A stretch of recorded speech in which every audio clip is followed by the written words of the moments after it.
Remember all the fun and joy of your favorite game or childhood toy. If only you could feel that way again. But you don't have to go back in time, 'cause Nick and friends can help you find long lost treasures you once loved. Let's go hunting nostalgia.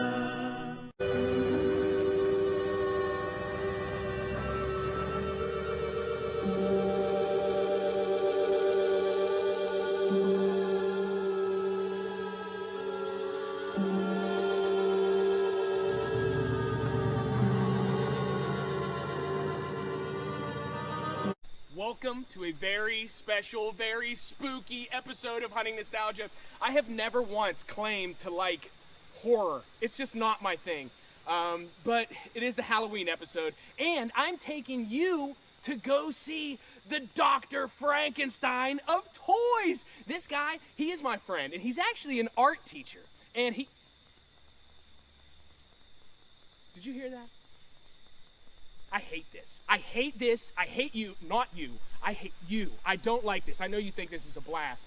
I can't even remember what I was saying. Okay, so I'm going to see an art teacher, and he actually has an amazing retro toy store. It is amazing, and he fixes up these toys that get like absolutely destroyed. He takes bits and pieces from toys, and he puts them together. So I've decided to bring you to one of the most famous graveyards in the history of film, in the history of horror movies. George A. Romero's 1968 Night of the Living Dead. This is absolute... Alright, seriously, this is awful. I hate this kind of stuff. I absolutely hate this, but we have got to go see. This place is called Curio, and it is absolutely amazing. Let's go see what Jason has today for us in his toy lab. Beetlejuice. Beetlejuice. Beetlejuice. It's showtime. I am very, very thankful to be out of the graveyard, and it is a little bit light out. Thank the Lord. That was awful. I am in an unbelievably cool town, a very small town about 25 minutes north of Pittsburgh. It's called Zelienople, Pennsylvania. It is really a throwback old town. For instance, this old movie theater was renovated, and it is just awesome inside. And look what it's playing. Hometown boy Michael Keaton. Beetlejuice. I'm coming for your daughter, Chuck. How cool is that? This place, Curio, which I'm about to show you, this toy store, it is unbelievable. Look at this. I mean, where are you gonna find stuff like this? Super unique jackets. Look, there's my man. This is fantastic. Let's see what kind of toys, and I know they got new toys in here. I can already see them. Let's see what they got inside Curio.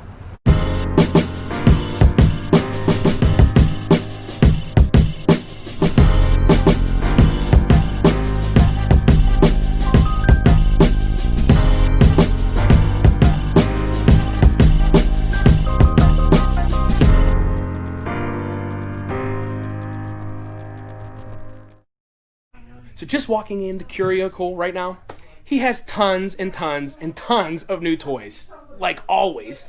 And I really, really, really want to touch this. And he's going to see this episode, so I better not. But first, I want you to take a moment of haunted nostalgia with Elvira Taylor from the Doll Circle. Thanks, Nick, and welcome everybody to spooky season, which at my house is more year-round.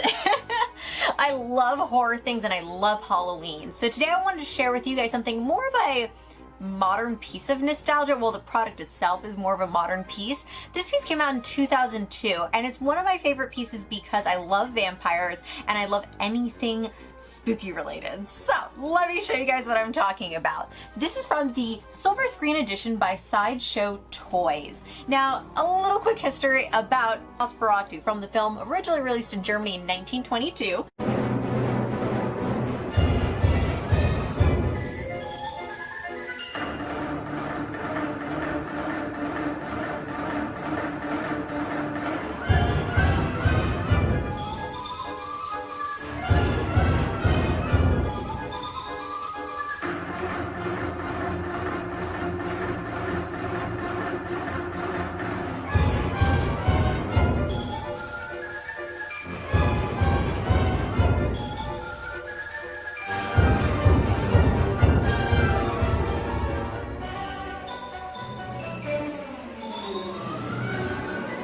let me open it up and show you guys this spooky action figure. I call him a doll, but he's an action figure by, like I said, Sideshow Toys. So right there you can see he's giving you the vibes of what we've known as traditional Nosferatu, which was inspired by Bram Stoker's Dracula from years prior. So a little bit of drama. If you guys ever want to dive into more vampire history, I would love to do a vampire related episode. I think it'd be so much fun to like share you guys like different vampire knowledge and what we've come to know now as the modern day vampire. I'll get on my rants on those, don't worry. But look at how cute this box is. And again, I call things like this cute because to me it is. Like, I'm just like, oh my god, living for his little, look how he's so terrified of the sun. Which is funny because this film was all filmed during the day. Because original filming, when it first started over 100 years ago, couldn't really film at night because you couldn't really see anything with the cameras they were using. So he kind of was afraid of the sun because they were filming during the day. Like I said, this piece was released 18 years ago, which again, to some is not really considered too nostalgic, but to me it is because it's over close to 2 decades old. So I'm going to take this out of the box, which I haven't done an unboxing here on Hunting Nostalgia yet, so this will be the first. So let's take a deep dive into this box. So on the outside it says the vampire, but inside we have here it says Nosferatu and goes into the different character names, explains the director. Like I said, this film was originally released in 1922 in Germany, but because of all the drama surrounding it, which again, if you ever want to take a moment into that movie, I'd love to share you guys some of my knowledge on this, but it didn't get released here into the United States until 1929. A lot of licensing problems, lawsuits, vampire drama. Now with this piece, as I take it out of the box, is meant more for an adult collector. It's not recommended as like a play toy for a child. I mean, you could give it to a child, I guess it's kind of up to your discretion, but originally this is released as a adult collector's piece, meant to probably more be on the shelf. For me, he'll be hanging out with my Barbies. So taking him out of the box, if you guys have not ever collected anything from like Sideshow or any of these more higher end piece toys, they tend to be pretty detailed, especially in their clothing. I really noticed like some of the detailed pieces in the buttons and the painting on the face always just looks very accurate, and I love stuff like this because to me it's like I love the movie or I love the show or the cartoon and I want to have a piece of that in my collection and at my home. So here we go into Mr. Nosferatu. He is here with us today. I can't believe again that film is going to be 100 years old. Crazy, right? And look at the painting detail on him. He's super creepy, super eerie. I kind of want to do like I know this kind of just makes me think of like Buffy, but at the ending when they do like the closing credits where he's like arg. That's what he looks like to me right now, and I love that. He has a cute little coat, which let me see if it's removable. Ooh, it is. He has little snaps. Oh, that's really weird underneath. I wonder why they did that. Look. Sometimes it's better to just leave the toys as they are out of the box and just set it on the shelf and not open it. But I like how his skin tone doesn't match. That's kind of a weird thing. I guess they figured, you know, you probably are going to keep him in a long coat and not put him in like a swimsuit or anything. Even though it would be funny to put him next to like Malibu Barbie or something like that. I think that would be really cool. He does need to do something about the color mixing here. It's kind of funny. He just needs to go out and tan, you know, that's all it is. But the quality of the clothing is really, really well built. Again, like you have to think though, this did only come out 18 years ago. So toys have changed over the years in the quality of production of the materials and what you're buying. So, and this is, like I said, a higher piece toy as well. So he does have his little friends. I have to show you guys what he comes with. It's so cute. He comes with little pet rats, which is so funny because originally with this film, why Nosferatu looks like that is because obviously plagues, disease, a lot of things was going on in the late 1800s and early 1900s, and they wanted to kind of give him that rat-like appearance to make him even more fearful at a time where people were really afraid of rats. But look, he has a little pet. He actually comes with 3 little rats. He also comes with his little turban hat moment thing. I don't know. We'll call it a turban. And once I got all his accessories out, it is so adorable. He does come with this very flat stand, which does actually hold him up surprisingly, but it's not like a big stand. I would have liked for it to be a little bit more elaborate. For the original cost of this piece was a little bit higher. I paid $70 for it at a toy show, and he was already out of his box. People are reselling it now online, so if you guys wanted to find it, it's kind of one of those things you have to hunt for it or buy it online, which I would rather find it out in the wild. And saw it at a toy show, and I just had to pick it up. So he comes with his little keys. and I just love the detailing on it. It is a little weird that they decided not to do the full coloring on his whole body piece, but you know what? That's what they decided to do. I do like his little rats though, and I love the overall painting and detailing on this piece. He does have a lot of articulation from the wrist to the elbows, even to the ankles, so you can really give him good posability in the knees. So you can have him like, you know, going off to bite Barbie or going off to put in a fun little playset or scenario. Even though, like I said, this isn't meant for children, I feel like I still would have had a lot of fun with this playing with it as a kid. But now I'm just gonna have fun with it playing with it as an adult. So let me know if you guys have any spooky toys that you really love either playing with or collecting, or spooky toys having from years prior. Like I said, this piece isn't too old, but like you gotta think though, 2002 is already 18 years ago, which is insane to think about. So share off in the comments. Let me know some of your more modern horror nostalgia. So thanks again for watching my moment of nostalgia, you guys. Check out the Doll Circle on all my social media, and back to you, Nick. Very spooky, Elvira. Loved it. You really are the queen of Halloween. So the last time that I was here with my friend Jason at Curio, he got in one of the most amazing Masters of the Universe collections I've ever seen. It all came in at one time. It was a full van filled with the most amazing toys I've ever seen for that Masters of the Universe line. Half of them I've never seen in my life. I have no clue what they were. This was one that stuck out to me. This slime, it's still inside. I wish I could smell it, but I can't. But the one person I thought of whenever I saw this massive, massive collection was my friend, the Masters of the Universe merch man, Brian.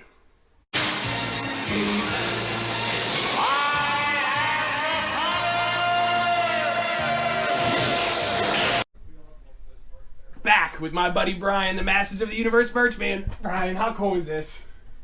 I love this store. It's close to my house, too. I know, it is. It's right down the road from both of us. Whenever I saw this collection, I mean, there were items that are coming in the box, just pristine items that were opened and were played with. But those boxes were loved enough to be kept for, 35 years? Like, that is unbelievable to hold on to boxes like that. Unfortunately, this person did sell their collection, but fortunately for us, we can now buy these items. I mean, there's so many cool figures, so many rare figures. Yeah, who is that? He is Ninjor complete, which is pretty rare. Wow. Those nunchucks alone in the back are awesome. Wow. I mean, I've never seen those guys. Those came out. Those were towards the end of the air, you could say, end of the season. Oh, okay. Wow. Well, I mean, so if you had to, I know it's impossible to do, but if you had to pick out just one thing that you thought was the coolest thing that he had here, what would it be? Well, what sticks out? You have the boxes for all the items, which is awesome. Insane. I know. But then you had the castle down there, Fright Zone. Fright Zone? The puppet alone is super rare. It's so fragile, that puppet. Whose castle was Fright Zone? That's the Horde. Oh, the Horde. Hordex. Oh my gosh. This guy. Oh man, that is awesome. I mean, I love Masters of the Universe. I'm not an expert by any means, but I mean, what was this again called? The Fright Zone. Fright Zone. We got to take a look at Fright Zone, right? So, this is where the evil horde hides out. The Fright Zone! You put it together, Fright Zone, He-Man, Hordak, and Man at Arms figures each sold separately. So nice of you two. Stop in for lunch. The Fright Zone! The Fright Zone! The Fright Zone! Your overgrown lizard doesn't scare me, Hordak. Oh, no. The Fright Zone! The Fright Zone playset, new from the Evil Horde and Masters of the Universe collection. Action figures each sold separately from Mattel. Here it is. What a cool piece of 80s nostalgia. Tell me about this sucker. Well, this is the Fright Zone playset. What you do, you put your hand in here, a little puppet, and then the kid moves the tree back and forth, knocks the good guy off, Oh, man. slams him into the little prison cell. Wow. Very So, I cool mean, piece. for this to come in with the limbs in good shape, the Yep. puppet, my Puppet's in great shape. The limbs are all in the tree. wow. Those I mean, are the hard things to find on that playset. so many of these playsets, this style of thing ended up in somebody's attic. This goes in someone's attic and it is melting into a ball. Yes, it turns into a coaster, Oh, a plastic coaster. Wow, what a cool piece. What a cool piece. Masters of the Universe had so many great play sets, vehicles, and characters. I mean, honestly, I learn more and more about the Masters of the Universe every day, thankfully, from the man himself. Roll the third switch! Not the third switch. Throw it, I say! Throw it!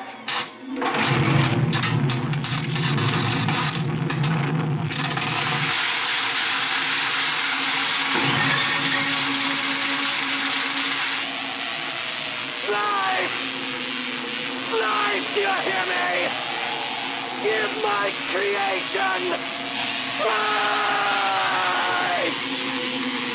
So I'm here in the toy laboratory of Curio Cool with my friend, art teacher, toy store owner, Jason. I mean, this guy does a little bit of everything, and I'm really hoping you can help me out today, man. We'll see, man.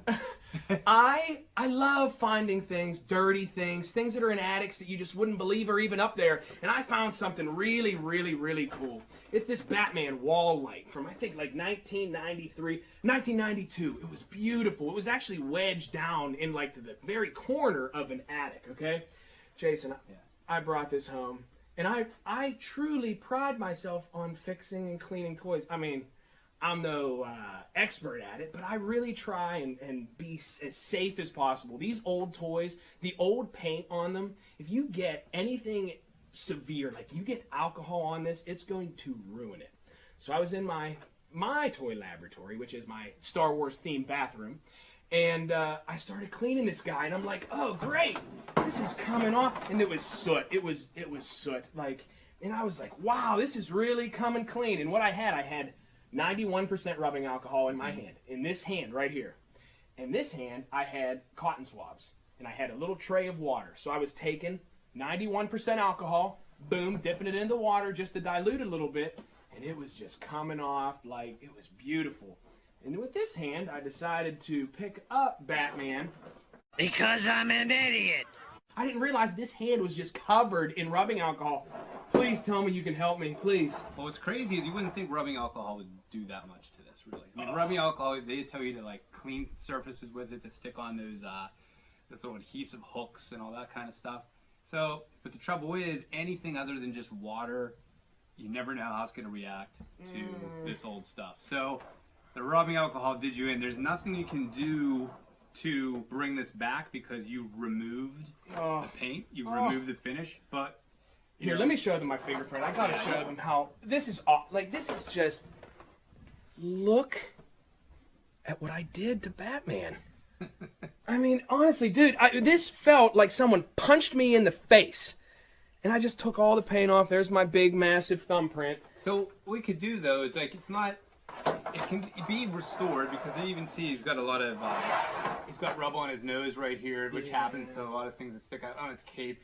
So at this point, if you wanted to do something where you kind of brought this piece back to life, and restored it, but man, it's so hard because like I'm a Star Wars collector, and you don't touch a Star Wars thing and change it because then people are like, some people still want the dirt on things. Like literally, some people don't even want you to clean the figures you buy. They ask, is that original to the point? Is the dirt still on? Excuse me, is that original feces on that Lando Calrissian and Skip Guard? So, but with this, like, this is what are you gonna do? This is a cool piece, but it's no like $1,000 rare thing. No. So it would look nice to once again light it up, get it up on a wall. So we could clean it really good, and then there's even some kind of weird thing on the knee here. I know, what is that? So at this point, we could clean this up. I could touch up with some paint. Since I'm an art teacher, and kind of do that. Awesome. We could bring this back to life. It'll look really good. See, bringing it back to life. That's what this man does. The very first time I came down here, first off, I could not believe this toy store. It is amazing. Upstairs, downstairs, it's unbelievable. This table was filled with broken or damaged, scrap, whatever it was, toys that Jason was repairing to get back out into the hands of people. I'm going to say children. I mean, I don't know any adults that play with toys. But, I mean, that is so important. And these places, this is what we have to support and help. This is such an amazing place to walk into. Walking in here with your son or daughter, just to look at all these old items, this is what it's all about. So, your Star Wars, man, I have it is another devastating story. For my birthday, it had to have been, I guess it was 1986, I guess. Yeah, 1986, it would have been my birthday. And I got a Rancor. The Rancor monster's hungry again. Let's feed him. Don't do it. Luke Skywalker, Gamorrean Guard, new Rancor Monster and Rancor Keeper action figures, each sold separately. You'll regret this. Wait till he gets his claws into a Jedi Knight. Whoa, some jaws. This is my only chance. He's wounded. We better get in there. He'll never get out alive, Gamorrean Guard. New Rancor Monster, action figures, each sold separately. From Kenner's Star Wars Return of the Jedi collection. Return of the Jedi. Love the Rancor. Oh, it's one of my favorite scenes. Recently, one of my children snapped his arms off. But what's neat about this? So here's my Rancor, armless Rancor. Yep. They popped it, and Was this original band that was inside? yeah, Oh, everything I was see that. original. I opened This this. broke. Yeah, oh, it's done. Like this is the part that actually snapped. You can't fix that. You know that can't be fixed. But. So I was very upset, I was really, really upset that my personal Rancor that I opened as a child was now broken. But I actually took a flashlight to see if I could find the hook that goes on here. I was looking down in the Rancor's crotchal area, and I'm the only person who's ever owned this. I opened this toy as a child, and inside of this Rancor, and I could swear it's a globe. I've asked Star Wars jocks all around the world what this is. Nobody's able to tell me. I mean, there's ridges like mountaintops. That, to me, it really looks like Star Wars blue. That Star Wars blue plastic. Please, is there anything, do you have any idea what that globe could be? You sent me pictures of this, but I never saw it in person. But it's a total mystery, because here's the thing. I think it's just some plastic that's from the factory that somehow ended up together and inside because of the browns are the same. They are. It's crazy. And but then there's a seam all the way around it. It's not hollow. And then these white things, they look like they're spray painted on there. I know. It drives me nuts. It's nothing from vintage Star Wars. It's nothing from the 70s through the 78 through 85. Like it's none of that. But I don't know. Maybe it's from another toy line that this was being produced at. It could have been, but I know that no one else has ever. I'm the only one who's ever had that Rancor, and that is just a mystery that drives me crazy. You have a nostalgic mystery right here. A nostalgic mystery. Boy, I like the sound of that. I like that. And you are a Star Wars. Wrestling is my thing. Yeah. Pretty much everything's my thing, but wrestling is my primary thing. Mm-hmm. You're a Star Wars guy. Well, I just love toys. That's what, hence the toy. Right. But Star Wars is what I grew up on and love. At your store, you've actually had a character from The Mandalorian here? Please lower your blaster. Have them lower theirs first. We have you 4-1. I like those odds. We had Dominic Pace. He's an actor who plays Gecko, and Gecko is a bounty hunter that's in some background scenes in episodes 1 and 3 of the first series of The Mandalorian, first season. What? So he was awesome. Such a great guy. Super genuine. Totally authentic. He was doing a cross-country tour of small businesses. Wow. That's awesome. A friend of mine who's an aspiring actor had met him and then connected with him, and they reached out to me and said, hey, can Dominic come and sign autographs? Wow. And it was phenomenal. Oh, I'm so upset I missed that day. We're looking. He's going to be back again next year, he said. Oh. So he wants to come back to Curio, so we'll get him again. Well, you have so much stuff here, and I do want to see more. I want to see upstairs, but how do you do all of this by yourself? Just get those wonderful toys. Recently, we've been getting kind of busy, which of course. Awesome, right? Oh my gosh! So every time I'm here, we've been getting busier and busier, and I was like, I need some help. I got to get some help. So what's been cool is we've been able to get a few employees on board. Oh, very nice. And I was like, I need a toy guy. I need someone that knows toys. And I found someone that's, I hate to say it, but it knows more about toys. Knows more about just general toys. Well, hey, because I got a Star Wars focus, but this guy knows it all. So. I mean, I consider you the Dr. Frankenstein of toys. But you know what? It was Igor that threw the switch. That's right. Is he your Igor? My Igor is here too. You want to meet him? Oh, we got to meet him. All right. You must be Igor. No, it's pronounced Igor. Here he is, the toy guy. You threw the switch. I did. You're Igor. I am the Igor. Of course. You and Jason are just killing it here. This store, the first time I came here, it was absolutely stunning. It was overwhelming how much stuff was in here. Now it is always busy. It's just an amazing place. And you actually helped get the store ready for the Mandalorian actor to come in. Yes, that was great. We had Dominic Pace here from the Mandalorian. We had a big event going on with that. I had to come in, clean up all the toys, get them ready to put on the shelf, stock the wall, everything. It was such a great event. We had Make-A-Wish here. It was phenomenal. Sold a ton from this. I need to restock again. It looks great. I mean, you did an awesome job, man. And you're a Star Wars guy. That's your thing. I am a Star Wars guy. Please, is there anything you could do? I mean, I know it's not. Just tell me. No, it's not Star Wars. Come on. Like I said, a condensed Fireball Island. That's because it's got all the ridges. I'm just looking for the the tomb or something on top. No. I know, it drives me nuts. Yeah, Please. no. Please reach out. I mean, look, this was designed. This was made for something. I mean, it has to have a purpose. Please tell me what this is. I mean, you guys did such an awesome job with this store, with the Mandalorian event. I mean, but your passion is Star Wars. So is that what you collect? I mean, yeah, well, I collect a little bit of everything. I mean, Star Wars is my main go-to, but then vintage Ninja Turtles is right behind that. Oh. And then vintage Transformers and the list He-Man. just goes. Yeah, it just goes on. Like I know.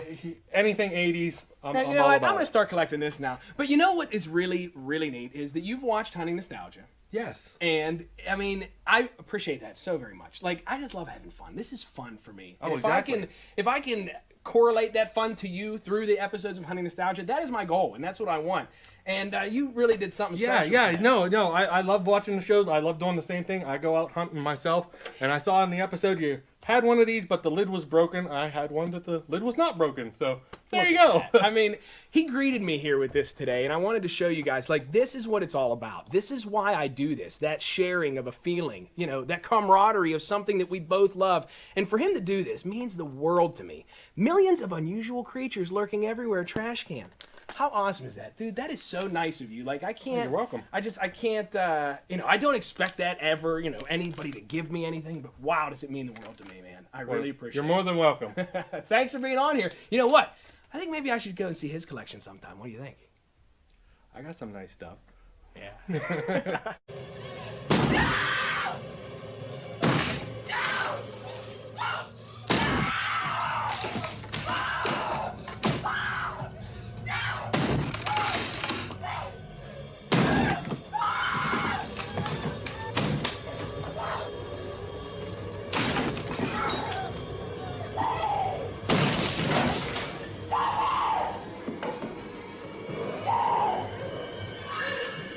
Here's Johnny. I'm in one of the other amazing rooms here at Curio with one of the biggest Star Wars jocks I've ever met, Jason. Tell me, I mean, you've told me before. You've told me. Please tell us about your, what would you call it? What would you call it? My best find ever. Your best find ever. My Best find ever. Tell me. I'm hanging out in Curio one day, and it's just like a day like any other, right? And then the door opens up, and some guy comes in with his son, and they're like, "Hey, you guys buy Star Wars figures?" I'm like, "Well, yeah, sure, of course, yeah." And he's like, "I have some." And I said, "Well," I started talking to him about when he could bring them by. He's like, "No, I have them out in the car." I'm like, "No, this is even better. I don't have to I don't have to convince them or hunt them down, right?" So he's like, "I'll be right back." So he went out to his car, and then I snuck outside and I looked to see if I could see what he was bringing. And I said to my one friend that was in here, I said, "Hey, he's just got this little cardboard box, And I was like, "Nah, it's just this little box." And it was about this big.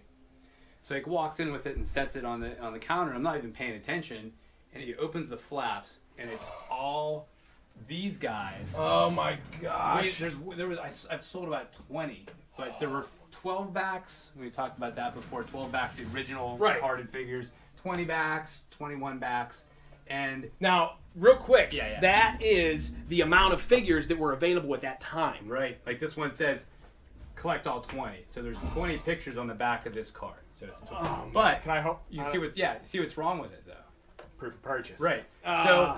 So when he opens up the box, I see all the figures and I see the cards, so I know what they are, and I'm like freaking out, but I'm holding it inside. And he's like, "Here's the only problem: all the pops are cut out. Proof of purchase pops." And I was like, my heart sunk a little bit, but it still didn't matter because it's just gorgeous to see all these, right? Gosh. And they're all fitting in this box perfectly. And I was like, this is amazing how they're flipping through. And then I happened to notice the box is an actual shipping box that they came in 1978 From Kenner. From Kenner. Still, and the cool thing is the stock person that opened up the box opened it up from the bottom, so the top is still sealed. Did you keep that too? Yeah, but I didn't realize that's even what it was, and I thought to myself, well, this box is like, well, I'll bet this box is worth $50, right? Wow. No, this box was a gold mine, and What? it's in my collection. Oh, I man. literally sent it away to have it encased in plastic by CAS. Did you get it back? Yeah, I have it. I'll have to show you. We have to see that. We have. And it's all in acrylic just to protect it because it's a box. I don't want to mess with it or touch it and ruin it. So.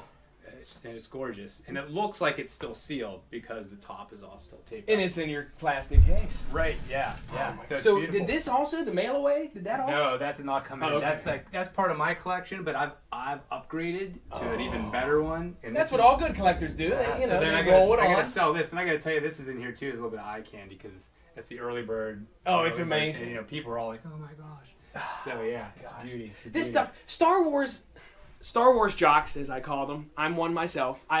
They are a very extreme collector. Any collector is extreme, truthfully. I mean, any collector has an extreme kind of personality in order to do that. And whoever has a more extreme personality is the spouse of that collector. Thank you. All of the spouses out there, of all of us crazy people, thank you, and thank you. This is unreal, Jason. This store is amazing. You have to come here. You have to. I can't even show you that much of what is here. Everything you think of it, boom, it's here. And your friend, your Igor, I'm sorry, I feel horrible saying that. It's just funny because you said about Dr. I know. No, but he's here, and he actually brought with him some graded figures, loose graded figures. Loose graded figures. Is that not crazy? What's amazing about this, because he might be too humble to say it, but what's amazing about these figures too is that like very, very rare you ever see them this high of a grade. They're phenomenal. These are some of the best figures I've ever seen. They're gorgeous. So you'll have to check them out. What do you want? You want to take a look? Let's take a look.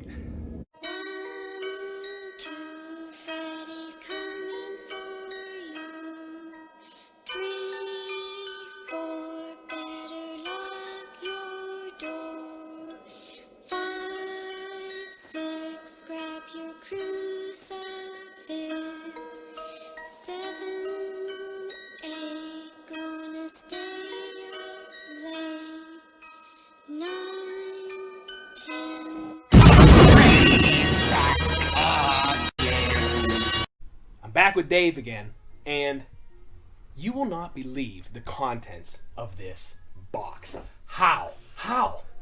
Many years of trying to find the most pristine I can of loose action figures.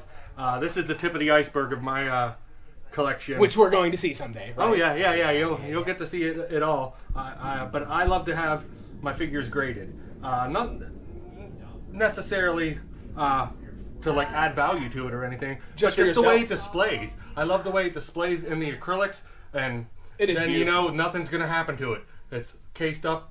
You're safe. Make a nice display. See, my children will bite and snap their legs off. Like, I'm not a pristine guy. I don't know anything about the world of grading toys. Like, because every toy that I get is never leaving my basement, ever. I gotta see. You gotta take these out. I mean, I'm not touching them. I can't touch them. no. I'm prone to break items. We'll go through a few of these here. EV99. Oh my gosh. These are all from CAS. I love what they do. This one's graded 85. Oh man. And these all have their Power of the Force coins with them. Now I know this is gonna sound really stupid. You said it's graded 85. Like that figure looks like it just came out of the box. What would make it not? I mean, it looks like 100%. What are they looking for? Well, it's a number of factors. The paint jobs and whether the limbs are tight or loose. Oh. And if you can see on this one, if I tap it, his head turns. Oh, I see. He's got a little bit of a loose head there. So. Oh, okay. So that could be a affects factor. the grading. Yeah, everything like that affects the grading. That's nice. Moving on from him. Oh, moving on from him, right? Moving on from him. Look at that. We got You're a feisty little one, but you'll soon learn some respect on the master's sail barge. I couldn't help it. And that's what this is from, the Master Sail Barge. The pop-up R2-D2 with the lightsaber. This one's graded 80.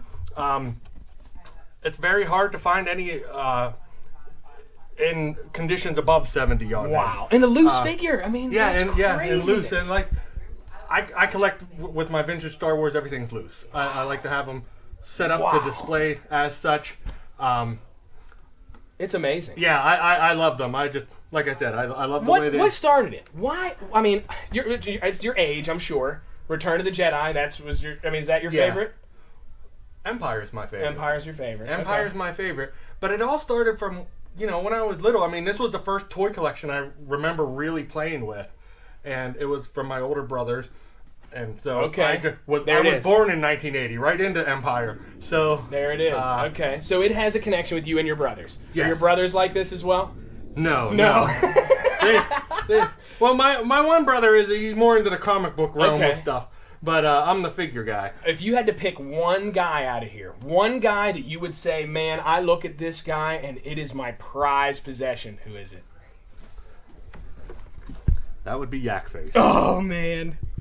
I mean, it's weird. The characters that don't get any lines, that only appear for a split second, those are the figures that end up being the ones that are just worth a ton of money. Yeah. It's crazy. And it's the rarities and stuff like this, because the ones, like, he was never even released in the United States. Oh, I didn't even know that. Like, over in Europe, he came on the Tri-Logo cards. And what is a Tri-Logo card? Multiple languages. Oh, It'll have the 3 different languages on the card. Okay. That's awesome. And in Canada and such, Power of the Force line had Yakface, and he came with a coin. So, wow. And this one graded at a 90 as well. So that's like, as far as grading goes. Wow, this is amazing. Like, this is something that I really, really wanted to share with you because this is a world of collecting that I know absolutely nothing about. A lot of my LJN wrestling figures, that's my primary collection. A lot of them, I bit the noses off of the villains. It's just my thing. This here is a different part of the world, and I really appreciate you bringing this in to show us here. Oh, my pleasure, my pleasure. I love showing off my toys, talking to anybody about them. It's great. My passion. That is fantastic. And this right here, this is hunting nostalgia.